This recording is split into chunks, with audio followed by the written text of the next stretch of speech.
Atul Fikril Falsafi, karangannya Dr. Ali Sami An-Nasyar.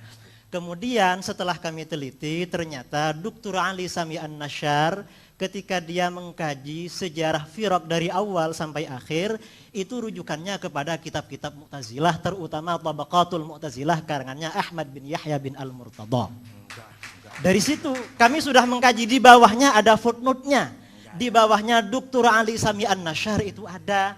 Dan di dalam buku ini, dalam buku tasawuf, Kiai kan mengatakan bahwa percaya kepada qada dan qadar Allah seperti yang dipercaya, dan mengatakan Nahdlatul Ulama, bil qadri khairihi wa syarrihi itu sebenarnya Jabariyah. Itu dalam logika Mu'tazilah seperti ini memang dikatakan Jabariyah. Dan Jabariyah katanya mereka berawal atau dikembangkan oleh Muawiyah bin Abi Sufyan seperti Kiai katakan tadi.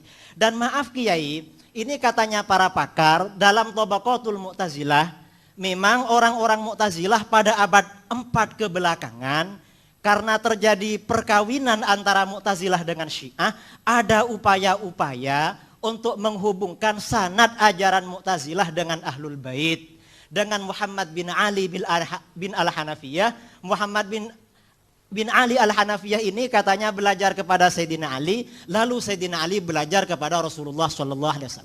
Kalau begitu ajaran Qadariyah, Mu'tazilah dan Syiah dari Rasulullah, sedangkan Jabariyah itu dari Muawiyah bin Abi Sufyan. Dan ini sudah maklum dalam referensi-referensi Al-Firaq dikatakan bahwa Al-Mu'tazilah atau Al-Qadariyah itu memang mengatakan Ahlus Sunnah wal Jamaah itu Mujbirah atau Jabariyah. Dan Jabariyah itu katanya dari Muawiyah bin Abi Sufyan. Dan ini kalau dilacak lebih mendalam lagi, sebenarnya tadi yang dikatakan Wasil bin Atha belajar kepada Muhammad bin Al-Hanafiyah, ini sulit untuk dicari kebenaran sejarahnya dan datanya. Mengapa? Secara historis Muhammad bin Al-Hanafiyah meninggal tahun 80 Hijriyah. Ada yang mengatakan meninggal tahun 81, itu pun pada bulan Muharram. Sementara Wasil bin Atha lahirnya tahun 80 Hijriyah, meninggal tahun 130. Kapan belajarnya? Belajarnya kapan kalau begitu? Belajar kepada Muhammad bin Al-Hanafiyah. Kemudian untuk menyambung-nyambungkan itu, orang Mu'tazilah mengatakan bahwa Wasil bin Atha ini sebenarnya bukan belajar kepada Muhammad bin Ali Al-Hanafiyah, belajar kepada putranya Abu Hashim Al-Hasan bin Muhammad bin Al-Hanafiyah. Memang Abu Hashim bin Al-Hanafiyah ini sempat mujalasah, ya, kathir dawam al-mujalasah dengan Wasil bin Atha, tetapi perlu diingat bahwa Abu Hashim bin Al-Hanafiyah, Abu Hashim bin Muhammad ini meninggal sekitar 198 Hijriyah. Sementara Wasil bin Atha Al-Mu'tazili ini baru ketahuan ada data yang valid, menyebarkan faham-faham yang keluar dari pemahaman gurunya Al-Hasan Al-Basri setelah dia pindah ke Basrah dan berguru kepada Hasan Al-Basri. Untuk mengetahui, untuk melacak bahwa pemikirannya Wasil bin Atha itu dari Abu Hashim, apalagi dari Muhammad bin Al-Hanafiyah,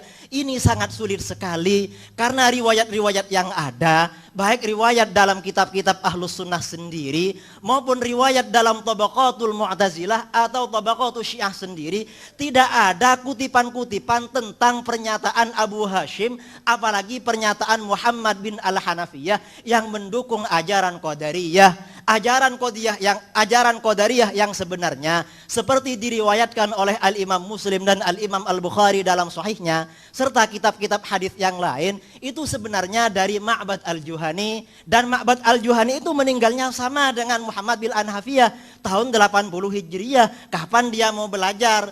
Dalam kitab-kitab Rijalul Hadis dia belajarnya juga kepada Muawiyah bin Abi Sufyan, Anas bin Malik dan sahabat-sahabat yang lain.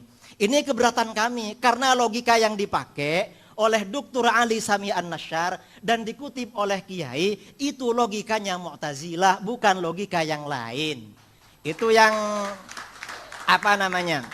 yang pertama. Jadi memang ada upaya-upaya dari pihak Syiah dan Mu'tazilah menyambungkan sanadnya kepada Rasulullah.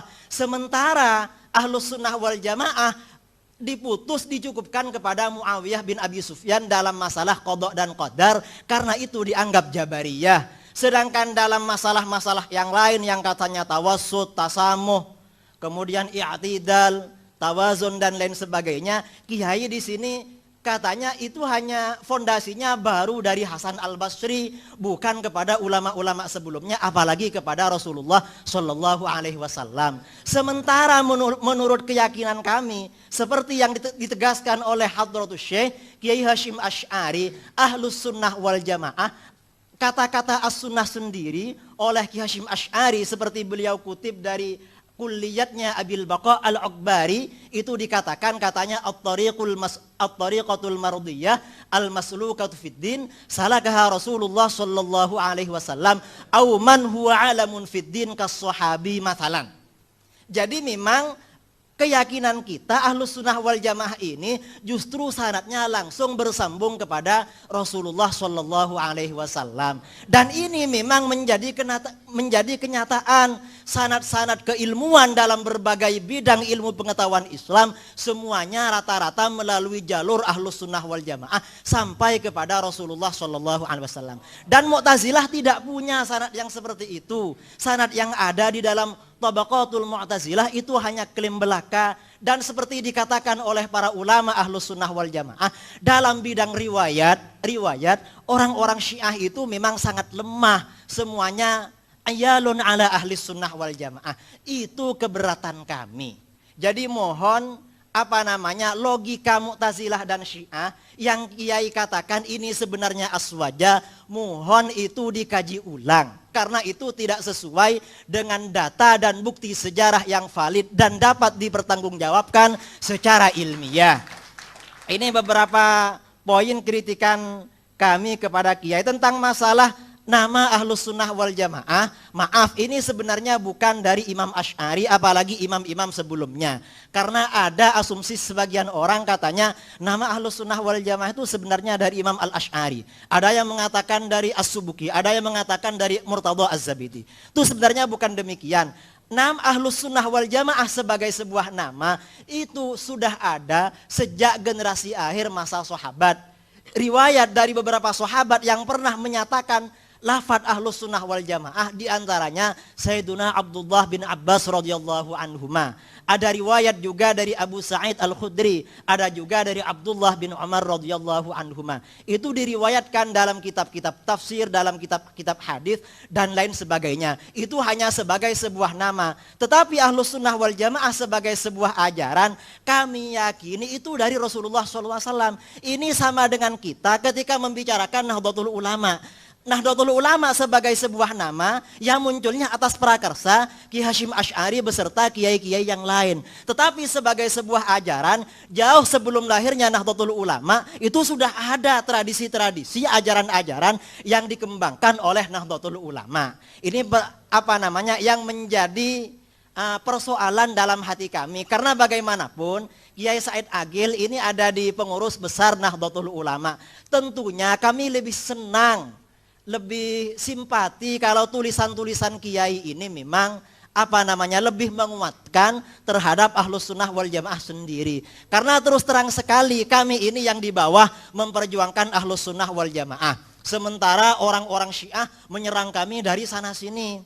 Lalu seakan-akan dari orang-orang sebagian pengurus NU yang mungkin pernyataan-pernyataannya tadi yang mungkin katakanlah itu keliru secara ilmiah, baik disengaja atau tidak disengaja, itu kan seakan-akan dia itu memegang tangan kami agar kami tidak memukul kepada orang-orang Syiah, sementara orang Syiah diberi keleluasaan, kebebasan untuk memukul-mukul kami.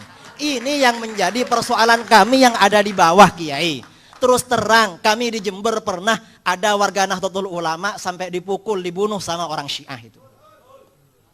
Ini barangkali, kemudian maaf tadi sebagai kritik tadi terhadap sanad yang disampaikan oleh Kiai, sanadnya Kiai Hasyim Asy'ari dari Imam Asy'ari itu menurut kami ya dari mana itu banyak mengkoteknya, ya mungkin dihafal lagi lah Kiai ya mungkin lupa karena banyak